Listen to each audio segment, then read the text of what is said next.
আমরা এই জায়গায় আসতে পারি তো যে সাগর পার হব?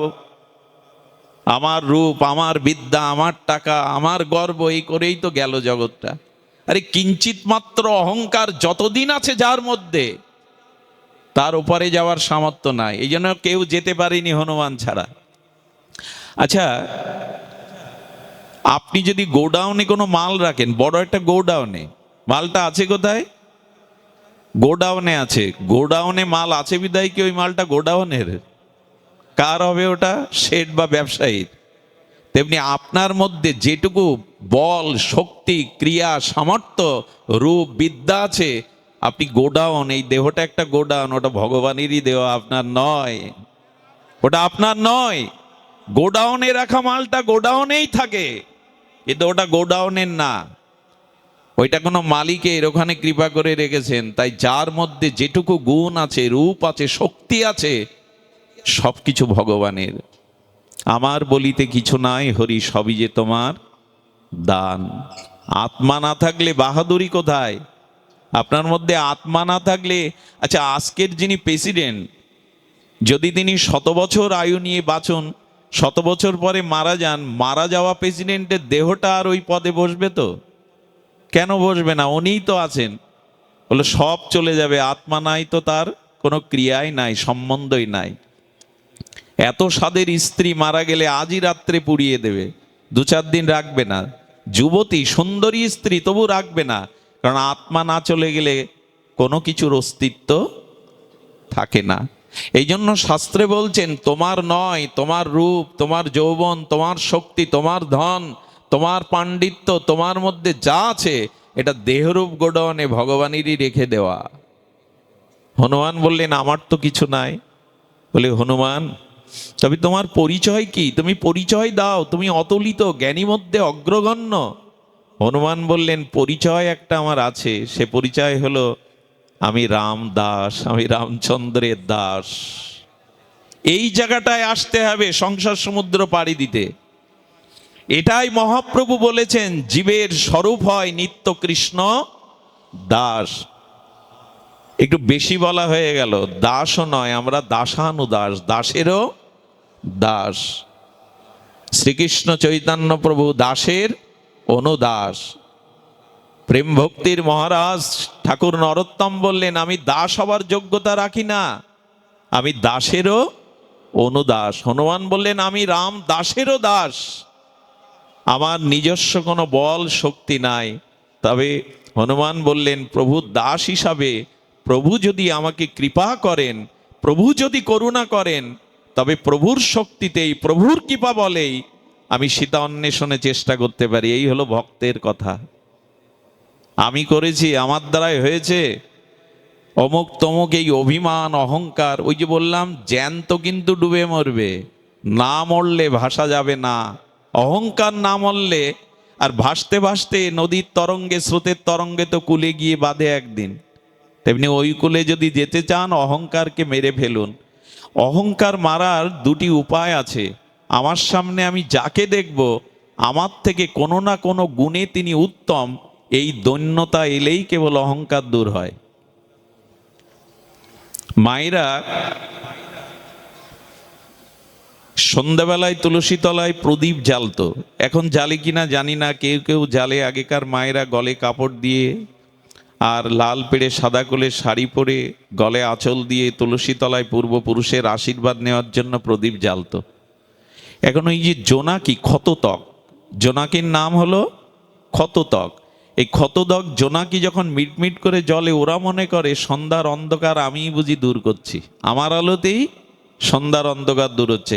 কিন্তু মায়ের যখন তুলসী তলে প্রদীপ জ্বলে, ওই প্রদীপের শিখা দেখে তখন ওর অভিমান দূর হয়। না না, আমি তো জ্বলছি আর নিভছি, কিন্তু ও তো শিখা দিয়েই আলো দিচ্ছে আমার থেকে বেশি, বরঞ্চ আমরা ওর আলোতে যাচ্ছি আলো নেওয়ার জন্য। তখন ক্ষততক জোনাকির অভিমান দূর হয় যে আমি আলো বিতরণ করছি। প্রদীপ জ্বলতে জ্বলতে প্রদীপের অভিমান আসে, আমি আলো জ্বলছি। হঠাৎ প্রদীপের শিখা তো উপরের দিকে দেখে নক্ষত্রগুলো কত আলোকবর্ষ দূর থেকে জগতে জল জল করছে, তারকারাজি বলে আলো উড়াই দিচ্ছে। তারকা মনে করে, তারা মনে করে আমরাই শত আলোক বর্ষ দূর থেকে পৃথিবীতে আমরাই আলো দিচ্ছি, কিন্তু চাঁদ উঠল। যখন চন্দ্রের উদয় হলো তখন লজ্জা পেয়ে তারা বলল, আরে আমরা কোটি কোটি কেন, অসংখ্য তারাও জগৎকে আলো দিতে পারবো না, আলো দিতে পারে চন্দ্র। চন্দ্রের অভিমান হলো আমি স্নিগ্ধ জ্যোৎস্না প্লাবিত করে জগৎকে আলো দেই। প্রভাতে যখন সূর্য উঠল তখন চন্দ্র ম্লান হয়ে বলল, আমার অভিমান সাজে না, কারণ আলো আমার নিজস্ব না, আলো সূর্যের। আর আমাদের আধ্যাত্ম বিজ্ঞানীরা বলছে সূর্যেরও নিজস্ব আলো নাই, গোবিন্দের নখাগ্র জ্যোতি এই সূর্য আলোকিত করছে পৃথিবীতে। গোবিন্দের নখাগ্র জ্যোতিতে আলো আমাদের নাই। এই জন্য ভগবানের মহিমা আমার উপরে, এই ওপারে যাওয়ার এটাই উপায়। যদি অভিমান দূর হয় আপনি দাস হতে পারেন। অহংকার, অভিমান, অসৎ জ্ঞান এগুলি ওপারে যাওয়ার বাধা, ভক্তির পথে বাধা, অন্তরায়। হনুমান প্রভুকে প্রণাম করে প্রত্যেক ছোট বড়কে আশীর্বাদ নিলেন, পায়ে প্রণাম করে। চিন্তা করতে পারেন, হনুমান প্রণাম করছে বানরদের। প্রভুর কার্যের, প্রভুর আশীর্বাদে, সীতা অন্বেষণে, মা অন্বেষণে যাব, তোমরা আশীর্বাদ করো। একটা জিনিস বলি, এই আশীর্বাদটা কুড়িয়ে নেবেন গুরুজনের, এর থেকে বড় জিনিস আর জগতে নাই। অভিশাপ যেমন ভয়াবহ, আশীর্বাদ তেমনি মঙ্গলদায়ক। আশীর্বাদের অনেক অনেক মহিমা, আশীর্বাদ সাধারণ জিনিস নয়। আচ্ছা, আমি গতকালও বলেছিলাম কথাটা, একটু ধ্যান দিন তো। সাধু দেখলে, গুরু দেখলে, আচার্য দেখলে তার হাতটা আমরা মাথায় নিতে চেষ্টা করি কেন? বলি কিনা বাবা, হাতায় একটু, মাথায় হাত দিন, একটু আশীর্বাদ করুন, বলি কিনা মা? মাথাতে হাত দিলে কি হয়? আচ্ছা, আপনার হাত আর সাধুর হাতের মধ্যে পার্থক্য আছে কি? রক্ত মাংসের পাঁচটাই তো অঙ্গুলি, হাতের অবয়ব তো একই, একই বস্তু দিয়ে তৈরি করা, রক্ত মাংস দিয়ে, শিরা হাড় দিয়ে। তা হাত, সাধুর হাত, শ্রীগুরু পাদপদ্মের হাত আপনি মাথায় নিতে চান কেন? কারণ কি? বলে হাত সকলের একই রকম উপাদান দিয়ে গড়া হলেও সকলের হাত একরকম নয়। আচ্ছা, একটা দৃষ্টান্ত দিই, মায়ের হাতের রান্না আর হোটেলের বয়ের হাতের রান্না এক হয় কি? কেন? দুইটাই তো হাত, দুইজনই তো রান্না করলো। মায়ের হাতের রান্নার মধ্যে সন্তানের সুস্বাস্থ্য, সন্তানের নিরোগতার একটা স্নেহ মমতা মোশানো থাকে, ওটা হোটেল বয়ের মধ্যে হাত পার্থক্য হলো কিনা? আচ্ছা, এখানে যদি জুয়েল আইস আছেন, এই হাতে জাদু, উনি যেভাবে দেখা, একটা রুমাল নিয়ে কবুতর দিয়ে উড়িয়ে দিলেন, আপনি পারবেন তো এই হাতে ওই জাদু দেখাতে? হাত কি এক নাকি? এক নয়। এই জন্য সাধুগুরু বৈষ্ণবের মাথায় হাত দেখে আশীর্বাদ কেন নেওয়া হয়? ওদের হাতে কিছু আছে। এই জন্য মাথায় হাত, আমার মতো জন যেন কারো মাথায় হাত না দেয়, কারণ আমাদের হাতটা মাথায় দিলে শুধু অভিমানী বৃদ্ধি পাবে। আমি আশীর্বাদ করার যোগ্য, কৃপা দেওয়ার যোগ্য, কিন্তু দিতে নাই সামর্থ্য না থাকলে। দিতেও নাই, না নেওয়া উচিত। দিতে পারে কারা জানেন? আমাদের দক্ষিণেশ্বরের রামকৃষ্ণ পরমহংস, উনি বলরাম বসুর বাড়িতে সৎসঙ্গ করছেন, আর ঠাকুরের তো সেই ভাব দশা, মায়ের সঙ্গীত সুধা চিন্তা করতে করতে মাঝে মাঝে চোখ স্থির হয়ে যাচ্ছেন, সমাধিস্থ হয়ে পড়ছেন। আর তখনই ল কলেজের ছাত্র, ভীষণ তার্কিক, পরীক্ষা ছাড়া নিরীক্ষা ছাড়া কোনো কিছু বিশ্বাস করেন না, নরেন দত্ত বন্ধুদের নিয়ে ওই পথে দেখতে গিয়ে বললে, চল তো, চল একটু দেখে আসি কোন সাধু। আরে ঠাকুরের সামনে গিয়ে বলছে, তুমি ঈশ্বর দেখেছো?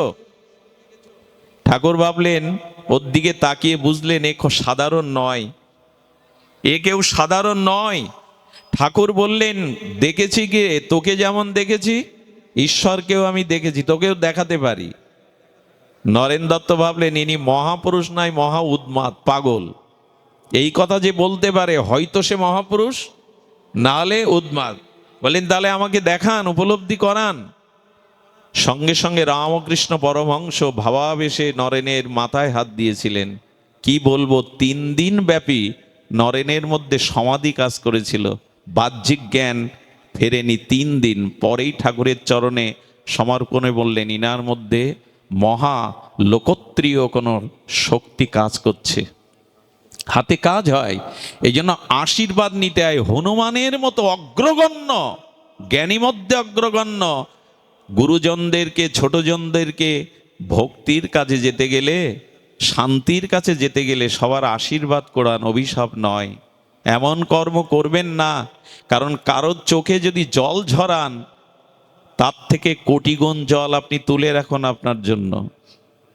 কারো চোখের যদি জল ঝরান, একদিন কোটি গুণ জল কাঁদালে কাঁদিতে হয়, এটা লিখে রাখুন।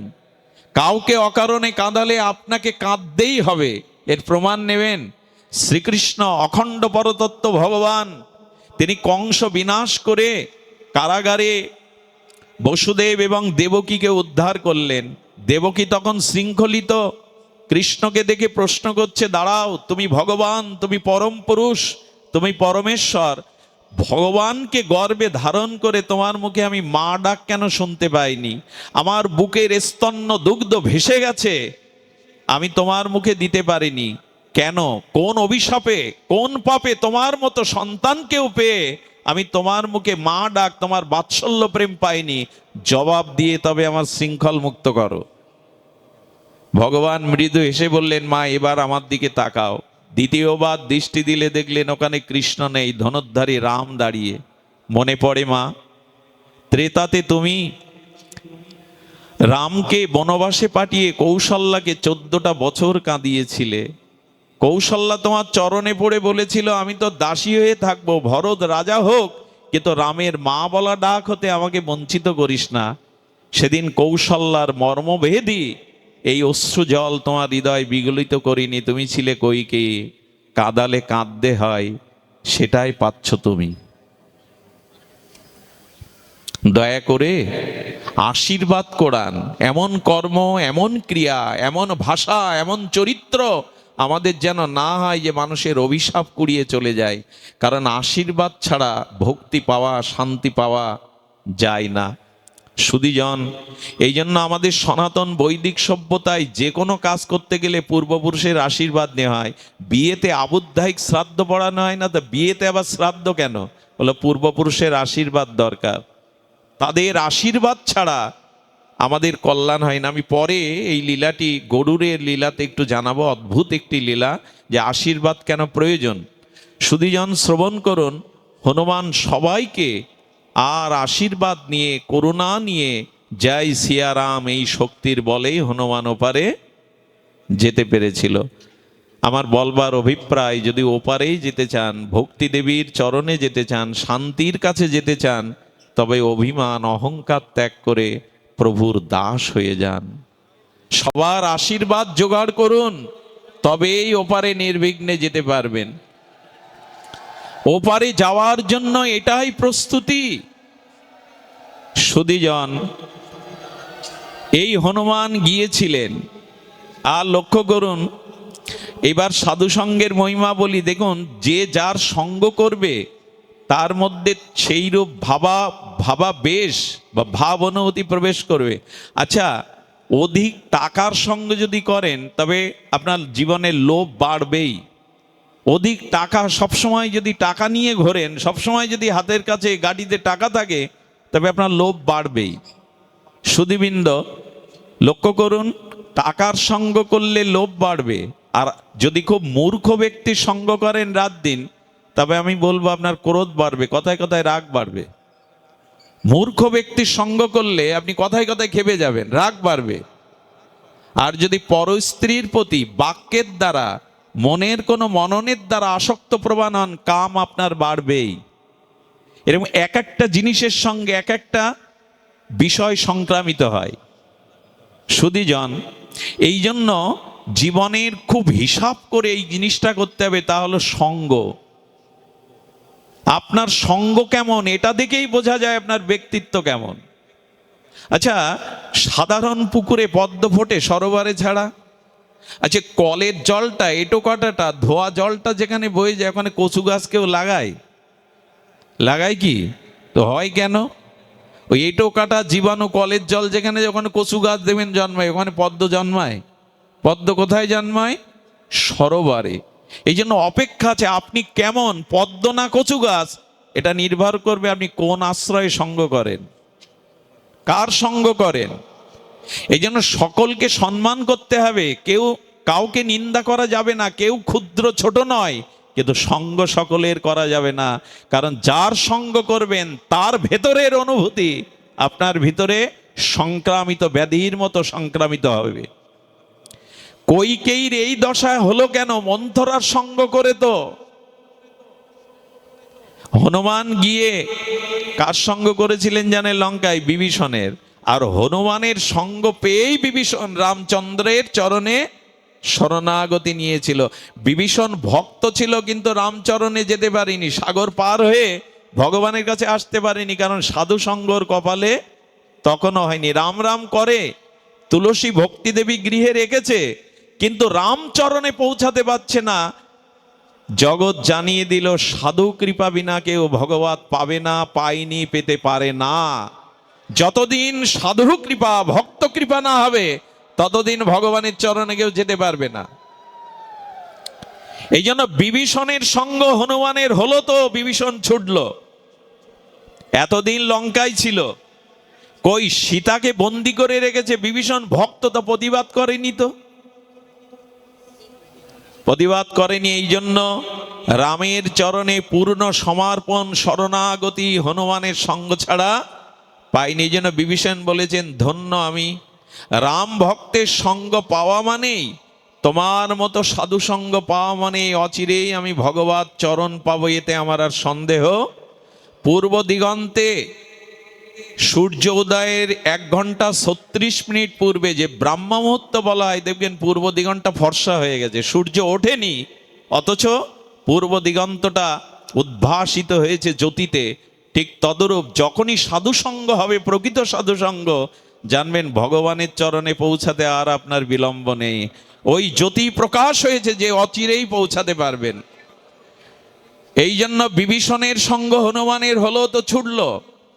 এবার বলবো সাধুসঙ্গের মহিমা। এতক্ষণ বললাম ওপারে যাওয়ার। পিতামাতার কল্যাণে ভাগবত সন্তান সন্ততি দিচ্ছে, এটা একটা কথা, কিন্তু তারও মূল কথা হলো সুকৃতি সৌভাগ্যের দ্বারা পিতামাতা যখন বৈকুণ্ঠবাসী হয়, ওদের আশীর্বাদেই কেবল ভাগবত দেওয়ার ইচ্ছা মনে জাগে মানুষের। ওরা উদ্ধার হলেই ওদের আশীর্বাদেই ভাগবত দেওয়ার ইচ্ছা জাগে মানুষের। ভাগবত সাধারণ কোনো জিনিস নয়। ভাগবতটা কি একটু জানি, ভাগবত পাঠ তো হলো, আর আমরা ভাগবত পাঠ করতে বসি, পাঠ যা করি তা বুঝি।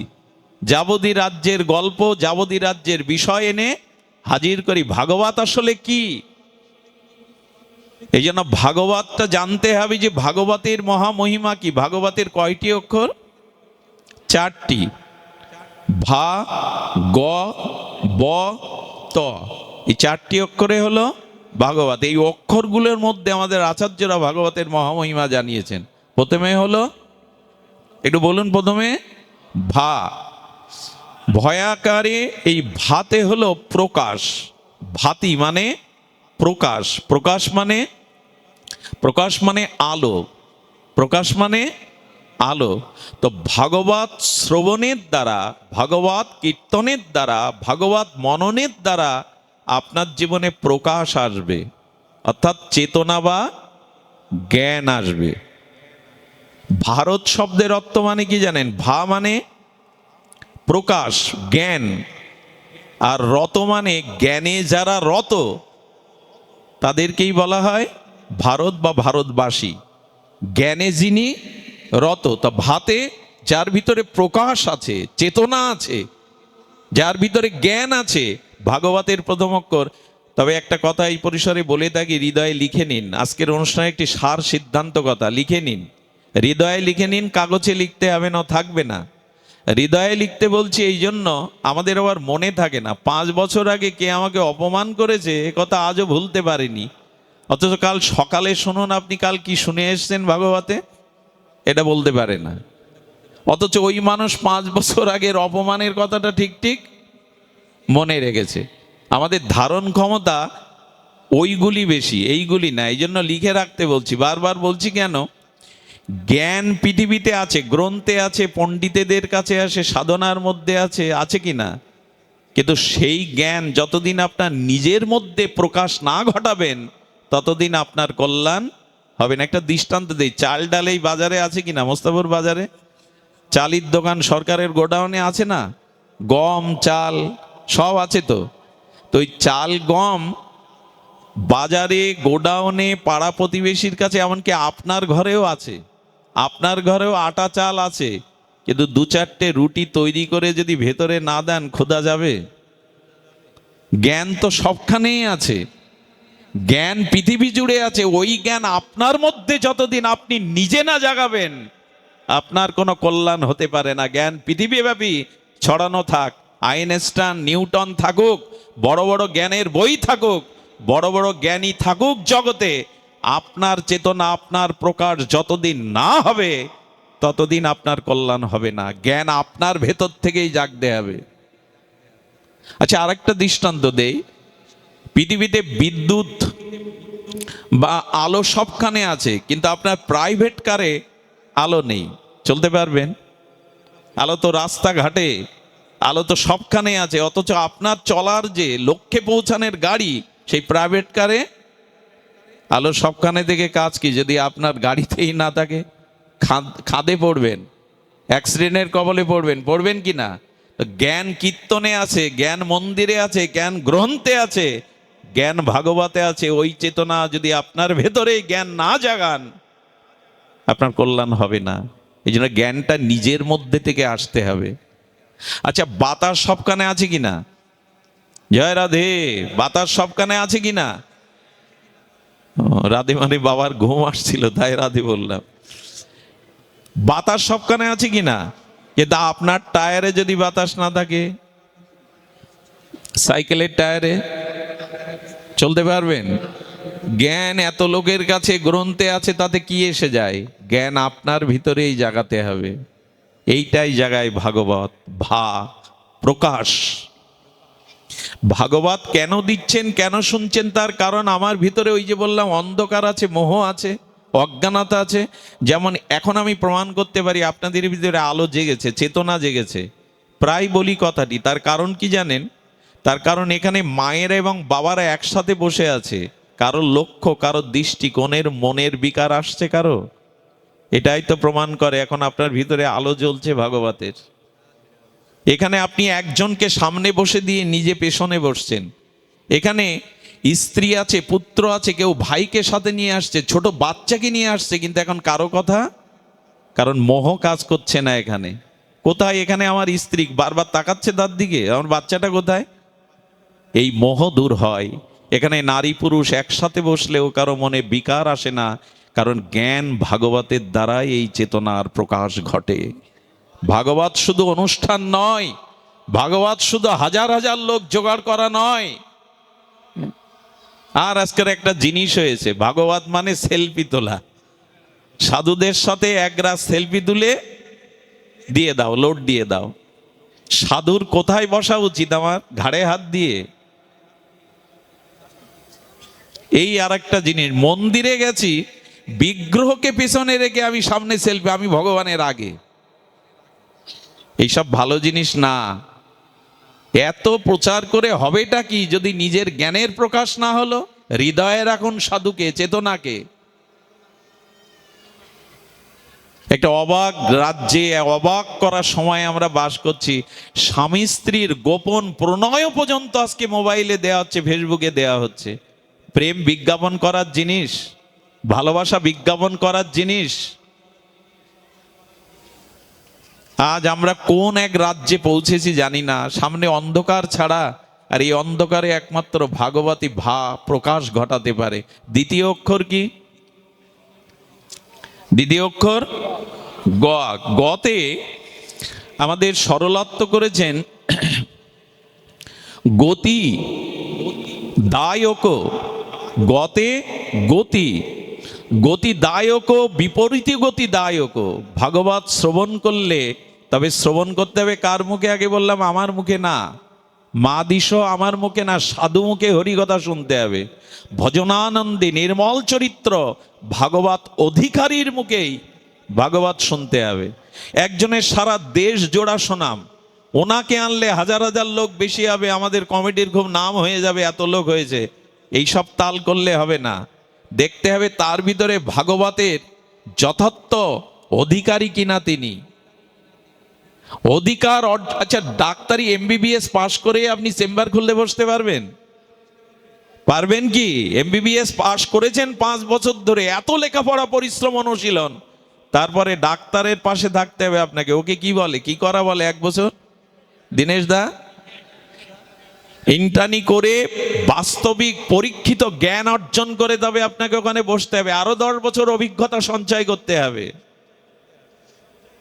এই জন্য বলা হচ্ছে ভাগবতে, গতি বর্ততে, গতি বদলে দেবে।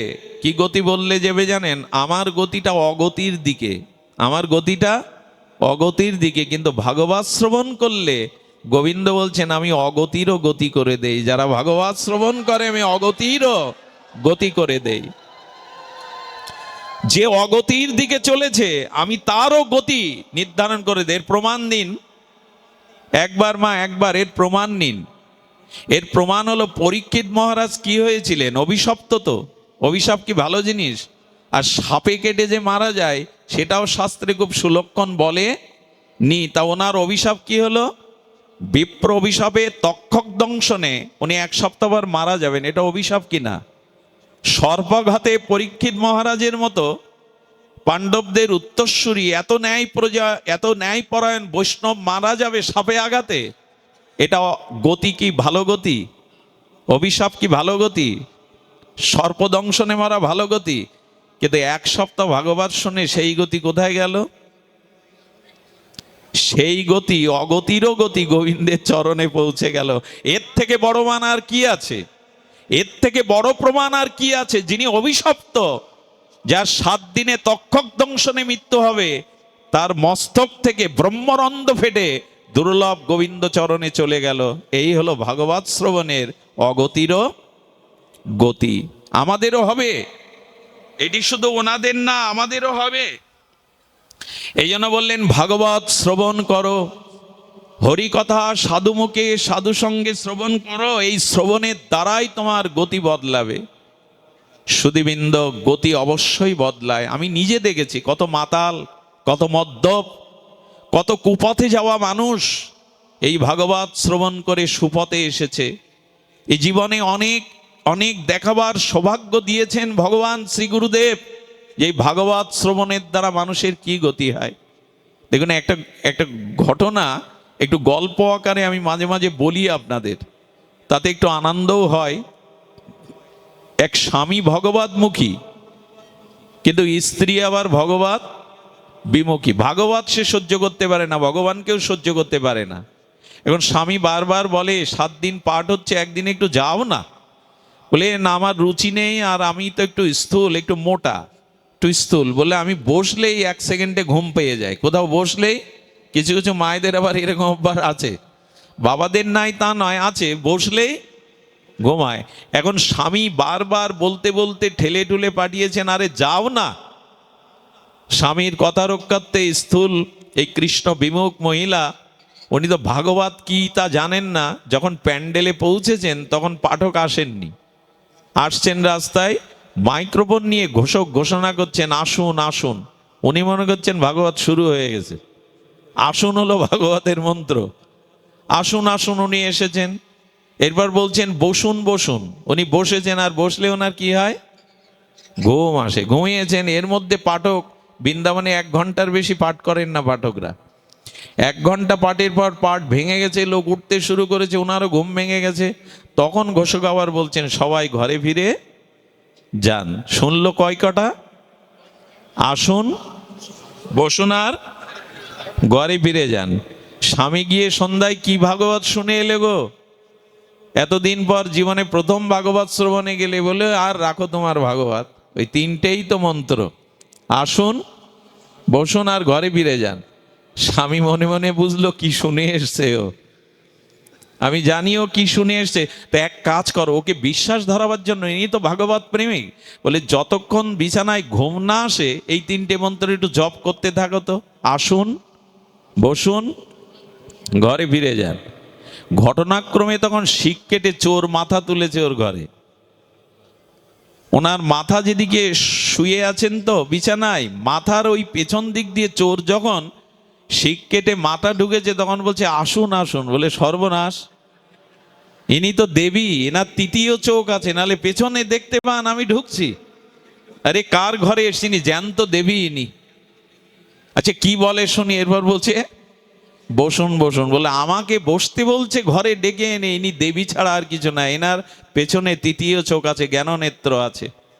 এরপরে ওই আস্তে আস্তে বলছেন ঘুম চোখে, এবার ঘরে ফিরে, না মা ঘরে ফিরে যাব না বলেই চরণে পড়েছে, তুমি দেবী, তোমার চোখ আছে পেছনে মা, ঘরে ফিরে যাব না মা, তুমি দেবী।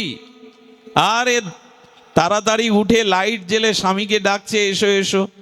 চোর বলছে বাবা তোমার ঘরে চুরি করতে এসেছিলাম, এ ঘরে তো দেবী বাস করে, ত্রিনয়নী দুর্গা, পেছনের চোখ আছে ওনার, আমাকে আসতে বলছেন, বসতে বলছেন, আবার সসম্মানে চলে যেতে বলছেন, আমি ওনার চরণ ছাড়বো না, আশীর্বাদ দিন। বললো বাবা আশীর্বাদ দিতে হবে না, আর চুরি করতে এসো না। বললো মা প্রতিজ্ঞা করছি এই ঘরের দিকে তোমাদের দিকে আর জীবনে কোনোদিন তাকাবো না। স্বামী কি বললো জানো, যে তিনটে মন্ত্র শুনেছো তাতে আজকে সম্পদ বেঁচে গেল, অনিষ্টের হাত থেকে বেঁচে গেলে, আর সত্যি সত্যিই যদি ভাগবত শুনতে জগতের অনিষ্টের হাত থেকে তুমিও বেঁচে যেতে, তোমারও কল্যাণ হতো। এই জন্য ভাগবতে আমাদের গতি পরিবর্তন হয়ে যায়। সাধুমুখে একদিনের হরিকথা আপনাকে 50 জন্ম পরেও কৃপা এনে দেবে। শুনে রাখুন, একদিনে প্রকৃত বিশুদ্ধ ভজনানন্দী নির্মল চরিত্র সাধুর মুখের কথা একদিন কানে গেলে 50 জন্ম পরেও তার ফল দিয়ে দেবে ভগবত চরণে। এর প্রমাণ হলো, মলমূত্রের মধ্যে যদি 20 বছর এক ভরি সোনার আংটি পড়ে থাকে, 20 বছর পরে ওই আবর্জনা থেকে কুড়িয়ে নিয়ে কেউ স্বর্ণকারের কাছে বেচতে গেলে সোনার দাম কম হবে? আপনি আলমারি থেকে নিয়ে গেছেন, আরো 20 বছরে মলমূত্রের মধ্যে পড়ে থাকা সোনার এক ভরি আংটি নিয়ে গেছে, দুটোর দাম সমান হবে, দুটো খাঁটি হলে। সোনা কখনো মলমূত্রের মধ্যে পড়ে থাকলে বিনষ্ট হয় না, তার মূল্য কমে না। এই যে শুনছেন হরি কথা, আর যদি 20 জন্মেও কোনো ভজন সাধন না করেন, এই মূল্যটা, এই হরি কথাটা একদিন আপনাকে ভগবানের চরণে মূল্য দিয়ে দেবে, দিয়ে দেবেই দেবে, একদিনের হরি কথা। এই জন্য ভাগবত কথা আপনার গতিকে আর পরম গতির দিকে, শ্রেষ্ঠ গতির দিকে নিয়ে যায়। তৃতীয় অক্ষরটা কি? ব। বতে হলো বরিয়ান সর্বশাস্ত্রাং।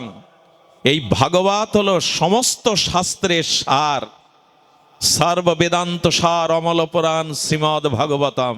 একটু ধ্যান দিন, ভাগবত কেন? কারণ সমস্ত নিখিল বেদাদির সার হলো ভাগবত। ভাগবতে নেই এমন কিছু নেই। আচ্ছা রামায়ণে ভাগবত নেই, কিন্তু ভাগবতের মধ্যে রামচরিত্র কথা 3 অধ্যায় আছে, 3টে অধ্যায় জুড়ে আছে। আচ্ছা লক্ষ্য করুন, রামায়ণে ভাগবত নেই কিন্তু ভাগবতের মধ্যে রামায়ণ আছেন।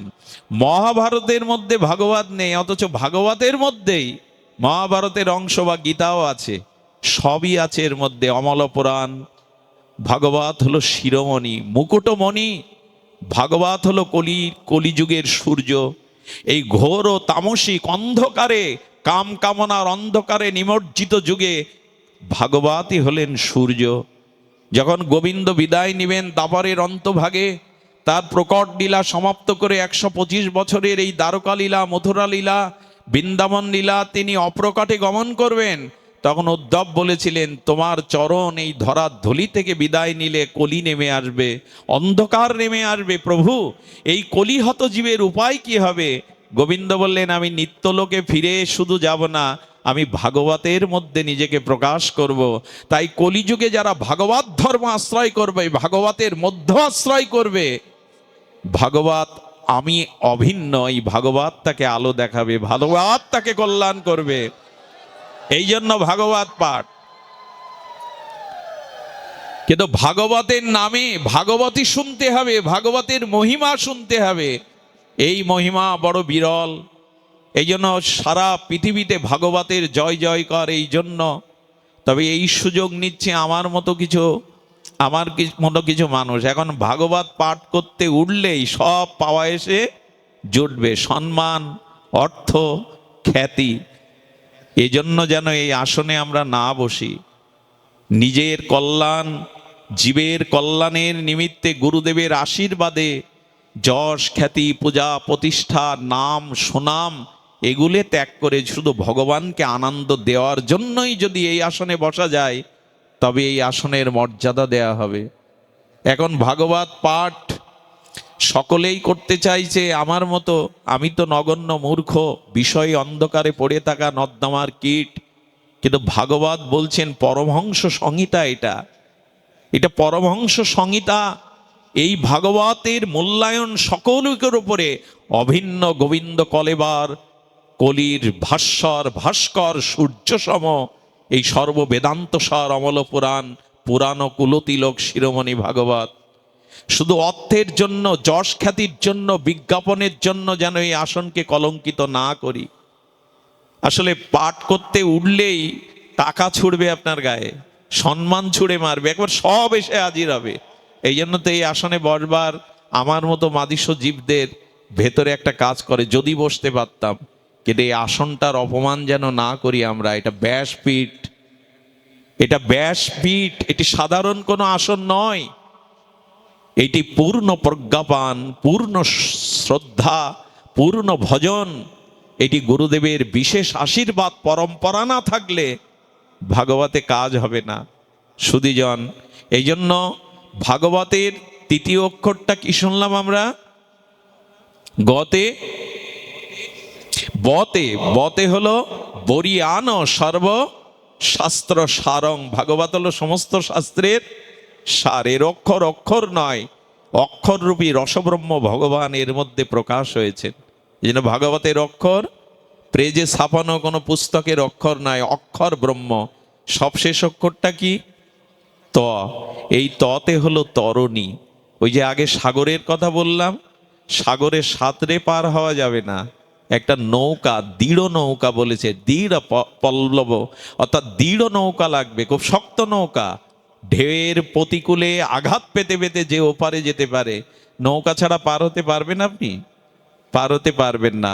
এই ভাগবত হলো তরণী, যে তরণীতে উঠলে এই মৃত্যুময় সংসার সাগর থেকে ওপারে যাওয়া যায়, ভগবানের ধামে ফিরে যাওয়া যায়। এটি হলো তরণী, যে একে আশ্রয় করলে যাওয়া যায়। আর সবশেষে বলবো, ভাগবত শ্রবণ করে 4টে ফল পাবেন যদি শ্রবণের মতো শ্রদ্ধা রেখে শ্রবণ করেন। আর আপনি পরীক্ষিত যদি শ্রোতা হয়ে শ্রদ্ধালু হয়ে শ্রবণ করেন, আর যদি সেই বক্তা প্রকৃত ভাগবত আচার্য হন, তবে ভাগবতে 4টি ফল পাওয়া যাবে। অনেকেই মনে করছেন এই 4টি ফল ধর্মার্থ কাম মোক্ষ না। আচার্যরা বলেছেন, একটু অন্যভাবে ব্যাখ্যা করেছেন আমাদের বৃন্দাবনের এক আচার্য প্রভুপাদ। তিনি ব্যাখ্যা করছেন, ভাগবত শ্রবণে আপনি 4টে ফল পাবেন। 4টে ফলগুলোর একটু নাম শুনুন। আসলে এই ফল মানে এখানে ওই ফলের যে গুণ, ওই ফলের যে লক্ষণ, সেটা পাবেন আপনি।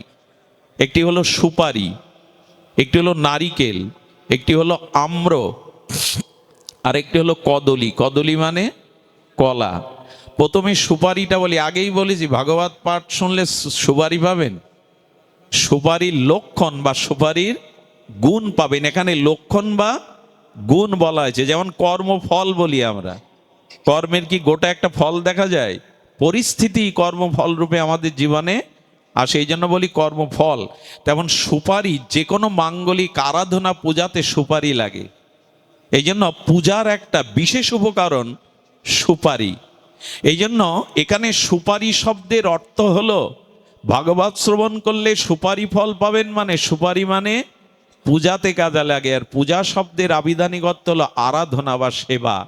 অর্থাৎ যারা ভাগবত শুনবে তাদের মধ্যে সেবা ভাবনা জাগবে। ওহো, আমি যদি বাড়িতে একদিন ভাগবত দিতে পারতাম, আমি যদি এমনি করে সেবা করতে পারতাম বৈষ্ণবদের, আমি যদি এমনি করে সাধুগুরু বৈষ্ণবের একটু চরণ জল করে, একটু মাল্যদান করে ভাগবত দিতে পারতাম, এই সেবা ভাবনাটা জাগবে ভাগবত শ্রবণে। কবে আমার এই সুদিন হবে, কবে আমার এই সৌভাগ্য হবে, আমি একটু আমার গৃহে সাধুমুখে হরি কথা দেব, একটু বৈষ্ণব সেবা হরি নাম দেব। এই ভাবনাটা ভাগবত ফল থেকে পাওয়া যায়। শ্রবণ করতে করতে এই ভাবনা জাগে, কবে আমার হবে। কবে আমি এমনি করে সেবা করতে পারো সাধুগুরু বৈষ্ণব, ভাগবতকে আরতি করতে পারবো, ভাগবতকে প্রদক্ষিণ করতে পারবো মস্তকে নিয়ে, আর সাধুগুরু বৈষ্ণব ভক্ত ভাগবতকে একটু সেবা করতে পারবো, এই সেবা ভাবনা আপনার মধ্যে জাগবে। অনেকে আছে 20 বছর ধরে অনুষ্ঠান শুনছেন, ভাগবতে যাচ্ছেন, অথচ গৃহে একটু ভাগবত দেওয়ার, যদি প্রশ্ন করেন বাবা এত লোকের জায়গা কোথায় দেব, আমার সামর্থ্য নেই, 2 জন বৈষ্ণবকে ডেকে হরিনাম দিন, 2 জন। এক বুড়িমা, আমাদের উত্তরপ্রদেশে লক্ষ লক্ষ বৈষ্ণবের সেবা হয়, পান্ডাল বসেছে, কয়েক হাজার বিঘে জমির উপর পান্ডাল বসেছে, মন্ত্রী মহোদয় থেকে শুরু করে শিল্পপতি শেঠেরা 50 লাখ 60 লাখ 20 লাখের নিচে কেউ ডোনেশন দিচ্ছেন না সেবার জন্য। এখন যে বাবাজি মহারাজ 108 জগৎগুরু আচার্য ওখানে দাঁড়িয়ে ওই অর্ঘ্যগুলো নিচ্ছেন, ওখানে এক বুড়িমা, সেই কাপড়টা মলিন, বুড়িমা ঠেলে উঠেছে, তাকে যারা গার্ডে ছিল তারা তাকে বেড দিতে পারেনি, কোন ফাঁকে স্টেজে উঠে গিয়ে বলছে বাবা আমার একটু বৈষ্ণব সেবার স্বাদ জেগেছে। বাবাজি মহারাজ বলছেন মা কত লাখ টাকা আছে বলো, আমার কাছে দাও, আমি তোমার ইচ্ছা পূর্ণ করব। উনি আঁচল খুলে 5 টাকার একটা কয়েন বের করেছেন, বাবা আমি ভিখারি, কিন্তু আমার স্বাদ জেগেছে দেখে একটু বৈষ্ণব সেবা দেব, কিন্তু এই পুঁজি আমার। সঙ্গে সঙ্গে ওনার সেবকরা শিষ্যরা ওকে টেনে হিজড়ে যখন বের করে নিতে যাবেন, তখন বলছে দাঁড়াও মা, তোমার এই 5 টাকায় আজ এই 1000 বৈষ্ণবের সেবা হবে। কি করলেন জানেন? উনি ওনার সেবকদের বললেন 5 টাকা তখন 1 কেজি টাটা লবণের দাম, বলে 1 কেজি লবণ নিয়ে এসো, আর এই লবণটা সমস্ত প্রসাদিতে দিয়ে দাও, যাতে সবাই এই সেবাটা পেয়ে যায়। আসলে সেবার ভাবনাটা জাগুক, সামর্থ্য বাঁধে না, ভগবত কর্মে কোনো সামর্থ্য বাঁধে না, বরঞ্চ ভিক্ষা করে করতে পারলে আরো মধুর। ভিক্ষাতে অভিমান, যখন কোনো অনুষ্ঠান করবেন বাড়িতে, 1-2 বাড়িতে 1 মুষ্টি ভিক্ষা করে আনবেন, কারণ ভিক্ষালব্ধ বস্তুতে অভিমান বা অহংকার আসে না, শুদ্ধ। মহাপ্রভু প্রসাদ পেতেন গোবিন্দ দাসের দ্বারা, ওই ভিক্ষালব্ধ, গোবিন্দ দাস নয়, ওটি আমাদের বড় হরিদাস, ছোট হরিদাস। ছোট হরিদাস ভিক্ষা করে যে চাউল আনতেন, ওই চাউল গোবিন্দ দাস প্রসাদ করে মহাপ্রভুকে সেবা দিতেন। ছোট হরিদাসকে ত্যাগ করেছিলেন ওই জন্য।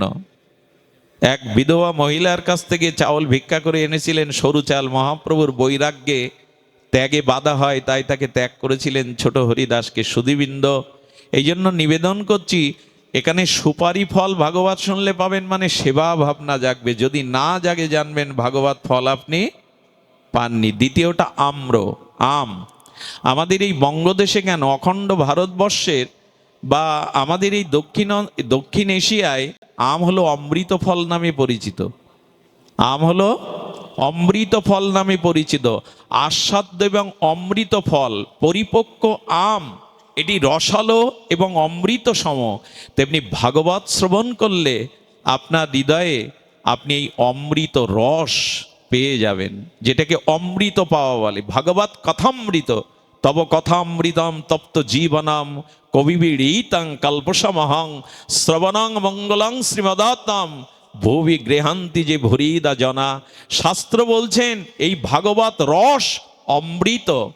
এখানে আম মানে অমৃত, যেন ভাগবত শ্রবণ করে যার হৃদয় বিগলিত হয় না, ভাগবত শ্রবণ করে যার হৃদয় অমৃত রস খরিত হয় না, ভাগবত শ্রবণ করে অমৃত রসে যার হৃদয় সিক্ত হয় না, তিনি ভগবত শ্রবণ যথাযথ করেননি। ভাগবত শ্রবণ করলেই এই অমৃতের সন্ধান আপনি পেয়ে যাবেন। কেন জানেন?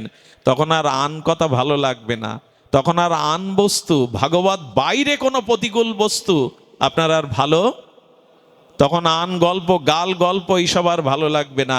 এই রস যে একবার পায়, মধু কাউকে খেতে দিলে চিটে গুড় আর খাবে? তো ভাগবতের অমৃত রস যারা একবার পেয়ে যায় হৃদয়ে, অন্য কোনো বাসনা কামনার রস তাদের চিত্তে আর আগ্রহ হবে না, সেই রস তাকে আর আনন্দ দেবে না। তৃতীয় হলো কদলী। কদলী মানে কলা। কলা অত্যন্ত মিষ্টি উপকারী ফল। এই সুগারের পেশেন্ট যারা, তাদেরকে কলা খেতে ডাক্তার অধিক কলা খেতে নিষেধ করে। কলা হলো মিষ্টি। ভাগবত শ্রবণ করে তৃতীয় ফল হলো আপনার ব্যবহারের মধ্যে মিষ্টতা এসেছে। তো এতদিন তো ভাগবত শুনছেন, আপনার আচরণে, ব্যবহারে, কথাবার্তায়, চলাবলার মধ্যে মধুরতা এসছে তো? ভাগবত শ্রবণে যদি ব্যবহার না বদলায়, আচরণ, বাক্য, কথা যদি মধুর না হয়, তবে আপনি ভাগবত ফল পাননি। চতুর্থ ফলটা কি বলেছিলাম? নারিকেল। এটাকে শ্রীফল বা দেবফল বলে। এই ব্যাখ্যাটা অপূর্ব। নারিকেলের দুটি পর্ব আছে। প্রথম পর্বটা, বাইরের পর্বটা খুব শক্ত। শক্ত কি না? যে কোনো পশু পাখি ভেদ করে পারবে না, কতটা শক্ত আবরণ দেওয়া। আর ভেতরে ভেতরে হলো কমল। যেমন জল আছে, তেমন নারকেলের দুধও ওর মধ্যে রসও আছে। তেমন ভাগবত শ্রবণ করলে এই সংসারের মোহমায়া আপনার ভিতরে আর ঢুকতে পারবে না। একটা শক্ত আবরণ চলে যাবে। কই, কেউ তো আমার নয়। এই সংসার, এই স্ত্রী পুত্র, এই জগৎ সংসার তো আমার নয়, একমাত্র ভগবানই আমার। আর ভগবানের প্রসাদেই আমি এদের কাছে ঋণী ছিলাম, তাই ঋণ শোধ করতে এসছি। তখন আর অত মোহমায়া, একটা আবরণ তৈরি হয়ে যায়। একটা আবরণ তৈরি হয়ে যায়। বউ আমার, ছেলে আমার, অমুক আমার, তমুক আমার। এই মোহ ভেতরে ঢুকতে পারে না। নারিকেল মানে বাইরের আবরণটা বড় শক্ত হয়ে যায়, আর ভেতরে ভেতরে ভেতরে ভগবানের জন্য প্রেম রস জেগে ওঠে। ভেতরে ভেতরে আস্বাদন জেগে ওঠে নারিকেলের মধ্যে, যে ভগবত প্রেমকে, ভগবত লীলাকে তখন সে হৃদয়ে সরস করে পায়। তাই ভাগবত শ্রবণের এটি ফল। মুখ্য ফল হলো কৃষ্ণচরণে প্রেম প্রাপ্তি। সুধীবৃন্দ, সবশেষে একটি কথা বলেই আজকের পাঠ বিশ্রাম রাখি। পূর্ণাহতির আমার বিশ্রামের সময় এসছে। সেই পূর্ণাহতি বলবো এই কারণে, ভাগবতে যে সংবাদটি সব থেকে বড় করে দিয়েছেন, এই সংবাদটি হলো মাধুর্য প্রেম। 5 মিনিট একটু ভিক্ষা দিন। এই 5 মিনিট ভিক্ষা চাচ্ছি কেন? কথাটি হৃদয়ে যেতে হবে। ভাগবতের এই বিশ্রাম কথাটি যেন আপনাদের হৃদয়ে পৌঁছায়। কৃপা করে শুনুন, ভাগবত হলো মাধুর্য, ভক্তি দিতে এসেছিলেন। মাধুর্য মানে ব্রজ প্রেম।